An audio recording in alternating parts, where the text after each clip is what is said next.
Hey, what's up, everybody? BDO 44 coming at you with another video. All right, so conversation, man. Everybody talking about the Los Angeles Lakers 3-game winning streak. Of course, we played against some teams that we know we're supposed to beat in a situation that, it wasn't like those teams were incompetent. They were deliberately trying to lose. So it wasn't about whether or not the Lakers were able to get those victories. It's more so about how well they played when doing so and what their tendencies looked like and were we up for what it is that we were supposed to be doing, regardless of who the opponent was. And I thought the Lakers showed us what we wanted to see. We're continuing to play against our. And that's not how you want to word it. It's not play against ourselves, but we're measuring our level of success and failure based on the things that we are doing that we want to improve on. So it's definitely a good time to be a Laker fan if you're appreciating the small things as it pertains to the short term aspects of what we got going on. It's a good time to be a Laker fan. Now, if you're talking about our future and all that stuff, the zoom out stuff, it's a entirely different conversation. But what I can say is, when the team is playing better and everyone on the team is playing well, your pieces are more valuable, and you can create flexibility out of that if you do wheel and deal. You know what I mean? You can get a lot more for what you have when everybody's firing on all cylinders. So that's something we've been lacking lately, and now we're seeing some of our pieces really start to flourish, and I'm excited about it, man. Guy like Wenyen Gabriel starting to find his confidence. Austin Reeves is finding his confidence. Uh, Russell Westbrook is finding his confidence. It's just we're finding who we are and ultimately playing for one another. Beginning of the season, I complained a great deal about everybody trying to find their own thing, hero ball. Not necessarily hero ball, but selfish ball. I'm gonna go out and get my goal accomplished, and whatever happens with the team is a secondary thing. That's not what I've been seeing over the last couple games. What I've been seeing is guys intent on winning, guys intent on doing what they need to do to play for one another, guys respecting the fact that they don't do certain things properly, that they could probably sit down, and guys wanting to succeed, guys wanting to win, and guys seeing the fruit and doing the extra things. And that's ultimately what it is. I like how the effort has been continuously, and as I said at the beginning of the season, this team showed some heart. Even when they were losing, they had the will to fight, the will to keep going, the will to come back and shake off the last loss and keep going, and that's why we're seeing them improve. And I just think a lot of that is a testament to Darvin Ham and his personality and his never quit, never say die attitude. It's rubbing off on the guys, and I think it's a big part of why we're having the success we're having. I want us to continue to think and talk about Russell Westbrook because of how fantastic his turnaround has been. As loud as we were here about our concerns, is as loud as we want to be about how happy and appreciative we are that things have turned around. It's easy to sit up here and say, this guy didn't play well, he needs to be sent home, this, that, and the third. But ultimately, when it comes down to it, the things we wanted to see him do that would change our minds are everything that he's done over the last 4 weeks. Everything that I wanted to see when I made a video and said, man, you just need to put your head down, come off the bench and accept it, and be humble in that, and do the things you need to do to make your teammates better. Slow down, do the things that work in terms of timing, and just ultimately get along. Shake off the last mistake. Don't listen to the peanut gallery, and just understand that you control whether or not we're supporting you. If you show us good basketball play, we're gonna support you. If you show us you don't care, we're gonna be angry. And it's not about us having hate for you no matter what. We want to win. We want to see anybody who can help us win successful in our uniform, and if it happens to be you, that's a perfect thing, And so we want to send him congratulations, support, and appreciation for just doing what he needs to do to stay focused, man. And I tell you something else, and it's worth noting, and I don't think I've said it, but I just noticed it. It just is what it is. It was a post that it was around the time when Russell Westbrook had his worst game. We had a Saturday afternoon game where he had thrown the ball off the backboard, and I had said, this is it. That was enough. I don't know if this man wants to win or not. I think he's more concerned with how he's being treated than he is with actually beating the opponent on the floor. And I just don't trust him. I was going off. Like I was done. They would have cut him that day, but the Lakers chose to keep him, and I thought it was a bad idea. But we were going forward, and I think maybe a couple of days had passed after I made that particular video, maybe a day or two, and I saw a post that Mrs. Westbrook had posted, and she said something along the lines of, "When you're at your lowest point, keep going," or something like that. A meme that she had posted, it said that. And I just thought, when I saw that post, he's got a great foundation at home. If that's the energy he's coming home to in the midst of his struggles, he's going to turn this around. That's exactly what came to me. And this was right after all the mistakes. We were at ground zero with Russell. It was over. But that was the post that she had posted. I was like, it can't be nowhere up. It can't be nowhere else but up from here, if that's the energy he's coming home to at his lowest point. And sure enough, he's turning around. Some stuff is like, man, that's why I always talk about reading energy and things of that nature, because it's like, man, some stuff is just divine. You know what I mean? It's like, it's just time for things to turn around. I don't know Russell personally, but it doesn't seem like he deserves all of this. But it does seem like he's being put through something. It does seem like he needs to overcome it to be triumphant. You know what I mean? That kind of thing. So it's like, as I'm watching him do this and go through this and understanding all of this, and I know the good karma that he's built up and the actions that he's put out there, and the things that people say about him over the years, and just the person that he's been, and to see him go through this, it's like, nobody thinks you deserve this. Nobody thinks you deserve this. So it's like, we want to see you turn it around. So I think that's why the Laker fans have come around to really, really love Russell Westbrook. We have now a special relationship with Russell Westbrook, because we've seen him at his worst. We've given up on him. It's almost like Dwight Howard. It's like, we've seen you at your worst. It got to its lowest point, and now it ain't nothing but up from here. And as we're seeing you overcome the most impossible stuff, we're inspired, because we know, like, man, 9 out of 10 people probably would not have been able to turn it around as fast, or maybe would have even had worse results as things transpired based on what it is he was dealing with and faced with, and all that other stuff that was on top of it. It seemed, just being famous, you know what I mean, having everybody watch you make mistakes, and have, you know, people not necessarily see you on top no more, and talk about sending you home from the game and all of these different things that just don't respect the legacy that you've put forth. And then when you try to perform, it's not, you know what I mean, it seemed like it was a devil on his shoulder keeping things from being okay. And it just seems like he persevered, you know, he stuck to his guns. Maybe he didn't say the right things. Maybe he rebelled in ways against the media that made people say, oh, this guy didn't have the right attitude. Maybe he didn't have the right attitude. But I remember last year when he was playing horrible, he was still trying to console people. He was still trying to come up to the guys and say, you know what? I wish I could help you more. And you're like, God, but you can't get right. Like, it seems like you're cursed, Russell. How are you sitting there with that energy as you're sitting here going through what you're going through? Shouldn't you be mad at the world? Shouldn't you be? But nah.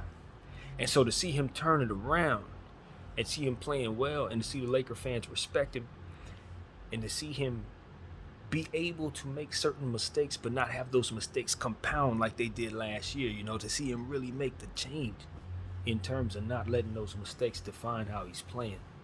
I'm just really, really happy to see it. You know what I mean? I'm really happy to see it. I may have said this once before, but I never feel comfortable telling a grown man I'm proud of him. You know, it just doesn't give off the right energy to me, to be honest with you. But whatever equivalent, you know what I mean? I think it's the right way to put it. Like, he's doing his work, and we want to see him to continue to stay on this path, even if there are setbacks, even if he has a 7 turnover game or whatever. To know that you've done the work already to overcome the worst of things, and to lean on that energy at home that's telling you, hey, even when it's at the worst bottom, you know, to keep going, to keep striving, because I do believe that is why you're able to turn it around, and then from there inspire everybody else to see that example as well. And I think somebody else going to turn it around too, because they see Russell Westbrook do it. And so that's what I want to say, man. I want to see him continue to stay on that path. Obviously, the enemy's going to continue to attack. You know how that goes. There are going to always be people going to see opportunities to make fun of you for things that you do wrong from here on out on the basketball court. But the point is you show them just like JaVale showed Shaq when JaVale stood up for himself in that Shaq and the Fool situation. JaVale was like, nah, I'm not gonna just let them allow this to be my legacy. I'm gonna show them something different. I'm gonna stand up for myself. Then I'm gonna proceed to win 3 NBA championships to solidify the respect that they're gonna have to give me. And so that's someone else that I look back on, a Laker NBA champion, JaVale McGee, and say he showed us too, man. That's another reason. That's another example why it's like, we can always appreciate people who may not always have it together, man, because we've seen people get it together. You know what I mean? We've seen people get it together. Sometimes they never did, and we still respected them. And we still talk about them to this day because they wore our uniform. You know what I mean? So it's one of those type of situations where it's just like, yeah, man, it's possible to put on this uniform and be appreciated. You know what I mean? It's possible to put on this uniform, fail, and turn it around. It's possible, you know what I mean? For those who are watching this experience that people go through, it's like, I don't know if I want to put on the Laker uniform, the pressure. But look at how they are adapting to it as they stay. Look at that. Look at how people end up finding family here in the presence of all the other stuff that could possibly be. This is a good place to be as long as the Lakers front office is running it properly. You know what I'm saying? But in terms of this fan base and what we support, we want to see you turn it around. We want to see redemption stories. We want to see you give it your all. We want to see you find your heart if you didn't have any and you put on this uniform. You know what I'm saying? If for some reason you came here and you didn't have it together, we don't want to see you fail here. We would like you to find it here. And many have before, man. So that's what it's about. It's just encouraging Russell Westbrook to keep on that path with us and wherever he goes too. Know that he has family here in LA now, as he always has, of course, being an LA native. But you know what I'm saying? Laker Nation supports Russell Westbrook. And there's a lot of people who are gonna be just as quick to say go home if you start playing poorly again. But this time we know what you made of for real. It's not like we don't know who we are dealing with when we have these opinions going forward, because we've already seen you turn it around. So if you happen to make a mistake again, we know you can turn it around again. But I don't think you're gonna have to. I don't think so. I think the worst is over with in regards to that situation. The assists are up, the rebounds are up, and all of that is really good. So I don't know if a trade is coming. You know what I mean? I do believe that's probably still something that the Lakers are looking to do. But as far as I can tell, Russell Westbrook has found himself here. You know what I mean? He's found a home here, and I think it's a good thing. It's a good thing. If for some reason we can reconvene at a different cap situation, I think we would really be happy to have Russell Westbrook for sure then. I just don't know that we can effectively do everything we want to do if he's at a super price. But that goes for him and anybody else on this team. That's not just a Russell thing. So that's what it is, man. I just want to give him some shine and show the appreciation that I see for the overcoming of the tough times, and he ain't the only one. Even though for all it's worth, some of our guys are still struggling. We're seeing a lot of them turn it around. Looking at Kendrick Nunn, he's doing the same thing. He hit rock bottom about a couple days ago. I was talking about he needs to go home. We sent him to the G League, and they did. He went down there for a week. Whatever happened, I don't know. I guess he got a couple of good shots up. He came back a better player. He came back a player who's confident that he could get some things done in this offense.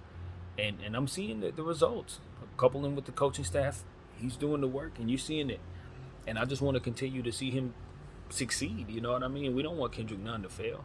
We get frustrated. We say what we need to say when we're frustrated, and when we see something that we're excited about, we respond to that. But at the end of the day, we want to see dudes win in this uniform because we want to win a championship at the end of the day. And we think it starts with guys having confidence in themselves, doing the things that are necessary to get better, sacrificing for one another. And then from there, letting the chips fall where they may. If we happen to reach the pinnacle, cool, we're happy. If we happen to go out in the first round, second round, third round, we know that it's about getting better. So we're going to be right back next season ready to do it again, because that's what these Laker things are about, man. What is this, my almost 30th season? It's 28th season. I don't know. I lost count of how many years I've been actually a fan of the Lakers. But no matter what, we're going to come back and support who's in the uniform, even when we're unhappy about it. And so that's what it's about. And I think people need to understand that as they watch Skip and Shannon and all these guys try to, make fun of these guys in this uniform and talk about them every day and try to paint the Lakers to be a certain thing. I think it's to hear it from the horse's mouth. A real, actual Laker fan. I'm telling you, man, we want to see people succeed.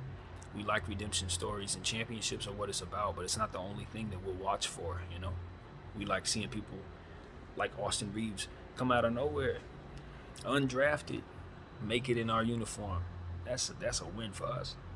You know, guys come here like Malik Monk, averaging a couple points in Charlotte, coming here and turning it around, and then making himself a made man in Sacramento. Like, we know that whatever Malik Monk does from here on out, he found his home here, and we hope he comes back someday. And that same goes for Brandon Ingram and all these guys, man.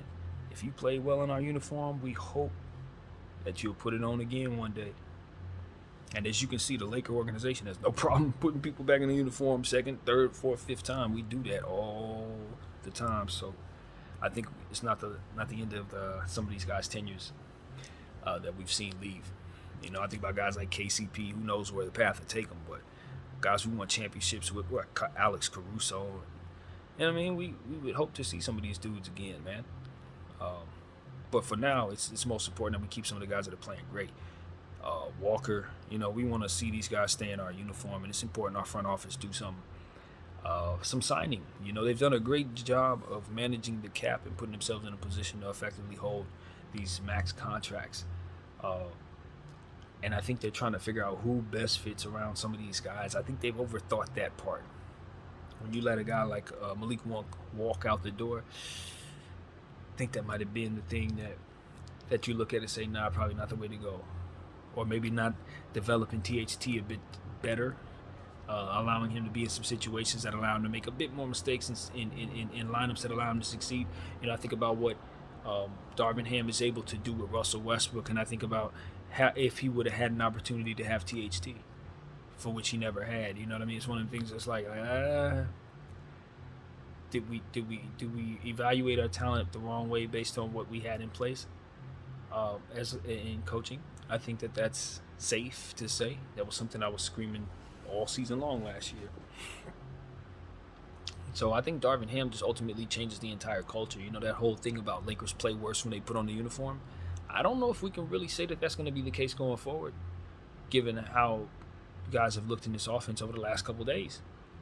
When you consider he's just now initially starting to implement that offense and implement his ways, we didn't see any remnants of that to start the season because it was just getting started.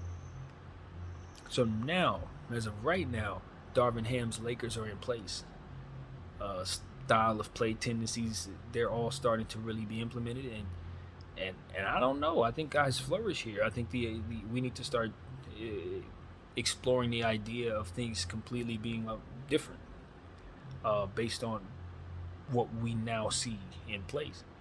You know, this is a team that gets out in the fast break. This is a team that has discipline shooting the three-point shot. They don't just shoot it all crazy. This is a team that can find scoring in multiple areas. A team that can score on the inside. You know, we have a lot of strengths at this point, and it just comes from a good batch of healthy Lakers. And I think that is what we must really, really balance and understand, is that everything that we are looking at in terms of success is based on health and schedule. We have run, as I said at the beginning of the video, the teams that we ran into did not want to lose at all. So to say that we can still beat teams that want to win, I don't know that if we would have ran into those teams that we saw at the beginning of the season that we would have had any different result necessarily. But what we can say is we know we're a better team, and we know we would have put much more pressure on those teams in those games. But at the end of the day, if we want to win the championship, I don't know that this roster can, even at its absolute best, can even get us anywhere close to that. And so that brings us back to the situation that brings, you know, that we ultimately want to avoid a lot of the time, which is, do we make a trade to either blow it up or add to it?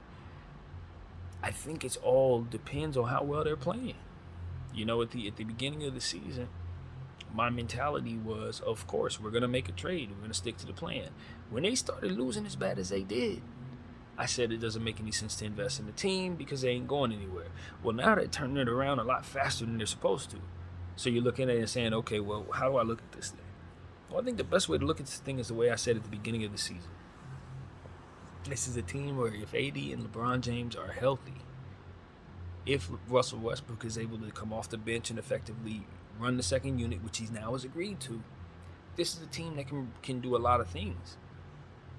They just have to be willing to take on the big roles. We need Anthony Davis to play at a superstar level, which we have him doing right now. And we need LeBron James to play at a superstar level, which obviously he's out. But the question for us is, can Bron, AD, and Russell Westbrook all play well at the same time while everybody else who's playing well right now can too play well?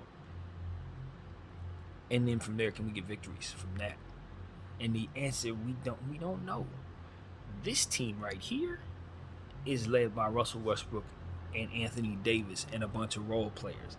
And that team is able to beat the teams they're supposed to beat. You get me?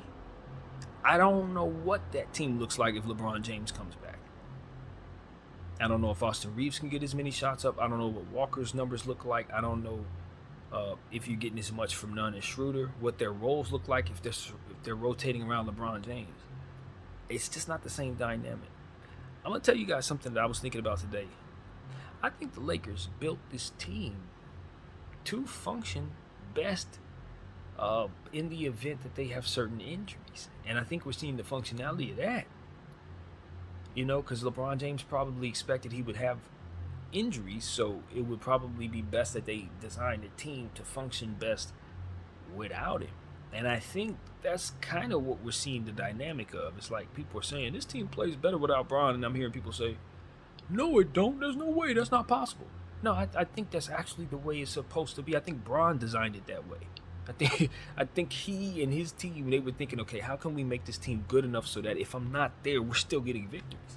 And this is the functionality of the squad itself. So now that I'm seeing what it really do, it's like, oh man, Bron, how the hell do you work your way back into a team that you designed to play best with you out of it? That's the question I asked the genius that is LeBron James. Like, bro, you overthought this. Now you got to try to find your way to make yourself fit into a team like this. It's like, how the hell do you do that? And it's like, I know how he does that. It's by cutting back on some of the bad shots and moving the ball around like I was initially telling him to do in them first couple of games when he was throwing possessions away. That's how you do it, bro. You become more of a Lonzo Ballish glue guy. That's it. And that should be your regular functionality anyway, because you're literally the best passer not named Magic Johnson ever played a game. He just needs to fall in love with the pass and start averaging double the assists that he's ever averaged and half the points he's ever averaged. That's how he does it. And if he can find himself as a super hyper passer on this team and allow everything to be run through AD, and to continue to empower these young guys to be scorers, man, we're going to win every game we're in. Because anytime he wants an open shot, it's going to be open. Anytime he wants to take over offensively, people are going to be looking at everybody else. It's the perfect decoys. But he has to be willing to do it. And it can't be a defeatist attitude. Oh, I'm playing with whack players. They suck. Yeah, they going to suck if you don't believe in them. That was initially what I was saying. Like, bro, these guys are professionals, man. You know what I mean? They're pros. So even though you don't believe they can play at a high level, does not mean they can't run people out the gym just the same, bro. They really can. You just have to believe that you can be a solution to the problem. Just like we were saying, this parallel to something else. You can be a solution to the problem. You don't have to just sit there and capitulate some bullcrap. You don't have to just sit there and accept that you're going to lose. No, this is not Cleveland. And this is not that situation. We got a hell of a coach here who's going to empower guys to get better. And these are young players. They're young players. That means they can develop into anything they want to turn into, man. Especially if they got the great LeBron James instilling confidence in them and continuing to invest in their success. But if his body language is bad and he's too busy worried about how he could pass Kareem Abdul-Jabbar and all this other stuff that don't have nothing at all to do with beating the opponent in front of him, then he's going to lose. You know, I'm going to speak like his bro KD said. You know, you got to... Oh, man, it just went out of my head. I lost the thought. But KD said something very poignant in regards to just allowing yourself to play with whoever and just beat the team in front of you. Just play ball with whoever on the floor. Don't care about who it is, because you can in fact be a solution to the situation if you just put your head down and work on whatever you need to work on to make the team better. You got to do that, man. It can't just be, oh man, the bigger picture is the heavy mountain that we have to climb, and I gotta play all these games. It's 20 years behind me. It's tired. You can't. If that's the case, you just gotta retire, bro. If you're that tired, you gotta retire. That's how I look at it, man. It can't even be that. You gotta appreciate the puzzle piece that is the game in front of you. Just like you looked at the bubble, as I've mentioned before. And I wish that KD quote would come back to me, because it made all the sense in the world, man. It really did. But Kevin was saying something along the lines of making sure that he just stays aligned with the teammates that he has, not really necessarily worrying about their names. I think he was trying to qualify what he was saying the previous game before in regards to those players. But it's not even about their names and all that. It's just about making sure that you instill confidence in people and play with who you have at the end of the day. You know what I mean? Don't think about how you can get rid of guys. That's where we went wrong with BI and them, man. And that's another thing. I get it. We were trying to get AD here. I truly understand that. But I just felt like the way we handled that whole situation way back then, I just thought we could have gotten more wins out of our team during that whole time when we were talking about trading players. I really think that team was playing well, and then all of a sudden we started with the trade rumors and stuff, and guys just lost trust and faith. They started hearing their names and the rumors and stuff, and the team just went left. You know what I mean? And it's just like, I look back on that and I say Bron could have been a real solution to that situation by just not allowing those trade rumors to even penetrate the locker room, man. He should have been telling guys, like, I believe in you, let's go out. You know, whatever was not being said to keep guys together during that time. I just look back and I say, man, I think that team probably could have won something they damn selves. When you look at how talented those young players were, and you look at LeBron James and what the fullness of what LeBron could have brought to the table if the attitude would have been different, you know. But that's revisionist. I think now we can just look back and say, you know, enough of that. Where we are right now is a space where we can learn from those mistakes and not give up on people. You know what I mean? Not give up on people. And that's one I could work on much better, as I've given up on Nunn and Westbrook. You just gotta let them learn and let the night go. You know, get some sleep in. Let the morning come and see if people change overnight. You know, sometimes it takes a couple nights, but it can't be just looking at them failing and then saying you gotta go away. You gotta see how they're gonna react to that failure. Sometimes people react well to failing real bad. Sometimes rock bottom makes somebody bounce. You know what I mean? Like, literally.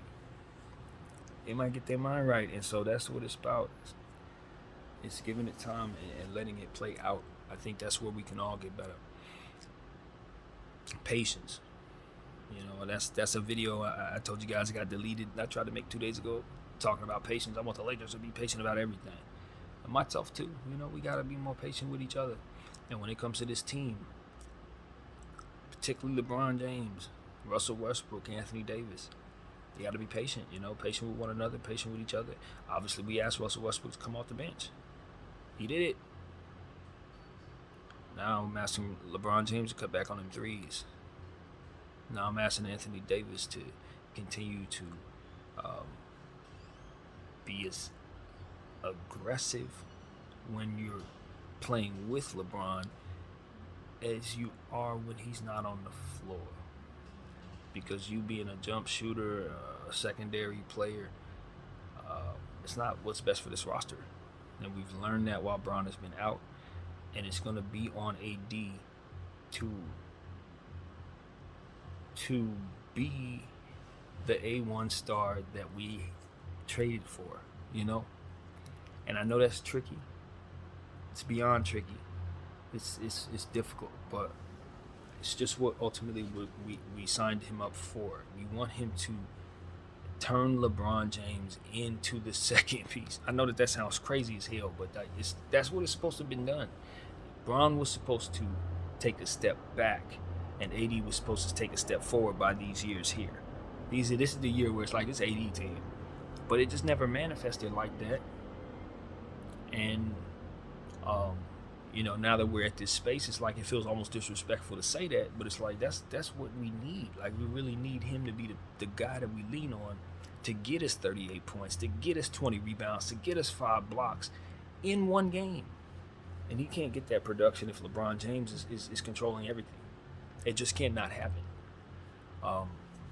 In the past, we were a better team when LeBron James controlled everything, but right now, with what we've seen, that is not the case. And so that's just something I think we all need to be honest about and be okay with. Just like AD had to take a backseat to LeBron James for 4 years straight, it should be absolutely nothing for LeBron James to take a few steps back so AD could take a few steps forward. I don't think that's too hard for anybody to ask LeBron James to do that. I don't think that's too hard for us to ask him to do that. You know what I mean? I don't. And I don't doubt he should look at us and say, but that doesn't make us a better team. He should feel that way. He should feel like every possession is best with LeBron James holding the ball. He should definitely feel that way, but I think he has to adhere to the results of what we've seen, not the belief of what he can do, but what we've seen in the recent past that matters, which is the inefficiency and his ultimately his body language and his defensive ways and intangibles. They haven't been a plus to this year's roster, and that needs to be something that he finds a way to change, or we're gonna have to accept that we are better when he takes a complete backseat. I'm talking Westbrook style, because of the type of sacrifices we've asked other people to make on this team is disrespectful to ask LeBron James to make, and I respect that, man. I really do. I ain't comfortable asking him to take these type of sacrifices. I ain't asking him to do something that I feel is easy to do. But at the same time, it's like I'm just looking at our squad, and I'm just looking, and what I'm seeing is just a team that's so much better when we just use the big guy, just lean on him in a way that allows him to be like a Joel Embiid, like a Giannis Antetokounmpo. That's what he's supposed to be. And Vogel never did that. And now that Ham is doing that, we realize exactly the type of piece we have, and we almost traded him for half of what he's worth based on what it is we thought he could do, which scares the hell out of me when I think about it. Because now I look at AD and the way he's playing, it's like, oh, his price is it's much higher than what I would have traded him for 3 weeks ago. It's much higher. I'm sorry, you're not gonna be able to get him for 3 picks, 4 picks, whatever. Nah, we're way up now. And that's the thing. It's like I think we can get it for him too. If we were to try to trade him, we should be able to get a lot for him, but right here and now. And so I don't know if the Lakers are considering trading him or not, but if you commit to blowing it up, now's the time to do it.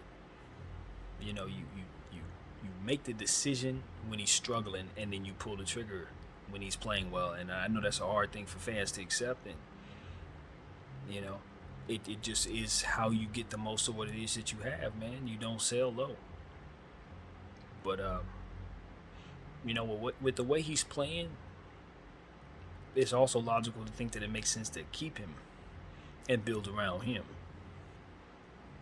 Which brings me to another point. What if the Lakers made that decision already? What does that look like? What does that look like? Because I think there's a chance that is the decision that they've made, and this is what it looks like. And in the summertime, we'll see what the Lakers decide to do. But there's a good chance Anthony Davis don't get traded at all, and we just see us move forward in our rebuilding process with him on the team. Moving Russell Westbrook, LeBron James gets moved as well, and AD remains. I totally see, especially the way he's playing right now, I can see the Lakers doing that. I can see them doing that. Because in my mind, the way that what I'm looking at is like as if we acquired a brand new player. That's how I'm looking at AD. It's like, oh, wow, he could do this. So this is the dynamic New Orleans had all this time. Because AD's been a 25-point scorer for us. 25 points, 8 rebounds. On a good night, he'll hop it up to 35. Maybe get you 14 boards. He gonna get his blocks, get his steals, but like the efficiency has never really been there. Even the year we won the championship, he was putting up all-star numbers as opposed to crazy, dominant, super dummy numbers. Now you can see him ramping up to do something nuts if he keeps this pace up over the next month. The 57, 20, and 5s block game is coming. The games that remind you that he's a Hall of Famer, they're coming if we can keep this pace up. So it's like, I don't want to take no steps back. I don't want to see 3-rebound AD come back. I don't want to see 15-point AD come back at all. If he can stay healthy, there's no reason, including the return of LeBron James, for us to see his numbers dip. And that's why I'm like, look, if LeBron James got to average 15 points and 12 assists, he needs to make that happen, man. He needs to explore a world where that is his game. That is the sacrifice I'm asking him to make. Because otherwise, he's just chasing Kareem and he's chasing losses in that same breath, man. This team cannot sustain with him looking to be a scorer when his inefficiency is on display. It cannot. And guys like Troy Brown, Kendrick Nunn, Austin Reeves, if they go back to being negative players, when he gets back on the floor, we will know for a fact who the problem is, man. It ain't gonna be no secret. It ain't gonna be no secret. So I encourage LeBron James to not let that happen. And I think he's extremely brilliant. So there shouldn't be any reason why he can't morph into what he needs to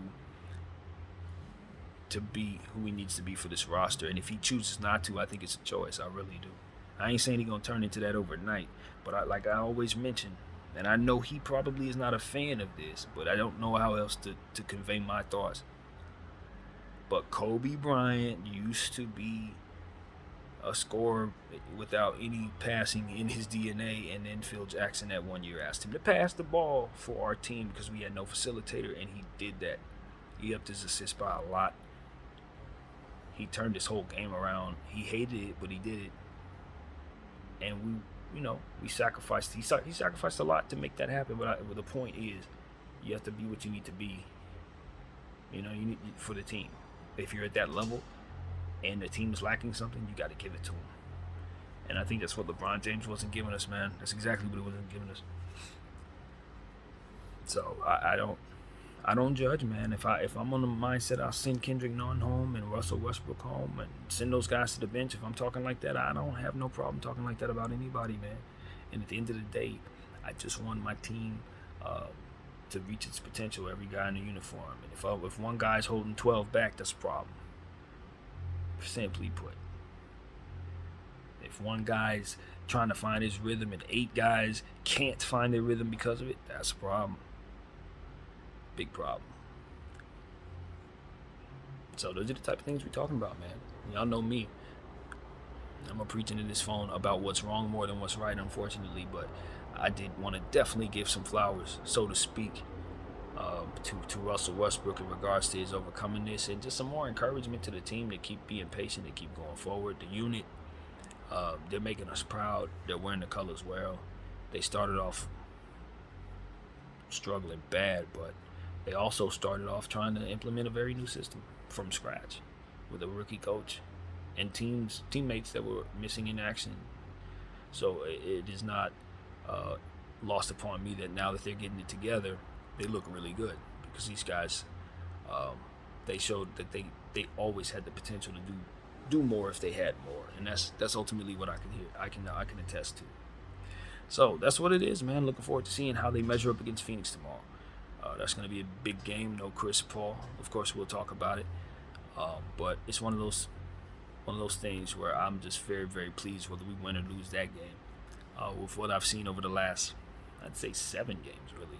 Even before we started winning, you could see the turnaround begin. So, yeah, man. Hopefully we can keep it up. And I think that brings everything to a close as far as all I want to say. Yeah. Max Christie, if I want to add to this, I want to say Max Christie, come back healthy. I know that health and safety protocol garbage set you back, but I want to continue to encourage our coach to play him.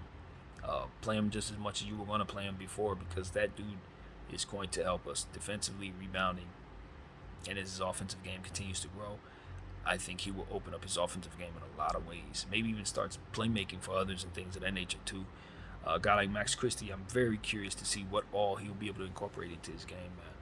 Because I just see so much potential. I really do, with his frame, length, and just his overall IQ, his overall, way he approaches his rookie season. I'm extremely impressed with his professionalism as it pertains to attacking the boards, knowing that he's only getting limited minutes, knowing that he's not going to necessarily be able to showcase all of what he can do, but knowing that if he can take care of what he can control, he'll always be able to earn more minutes to show what he can do. And that's what he's doing. That's what I want to encourage Matt Ryan to do. Look at the film from yesterday. Everything you did there, do the opposite next time. Matt Ryan, everything you did in those 5 minutes, do. When you get another 5, do the opposite. Take the Max Christie route and try to control more of what is easy to secure, and that is rebounds. My name is BDL44. I thank you all for watching.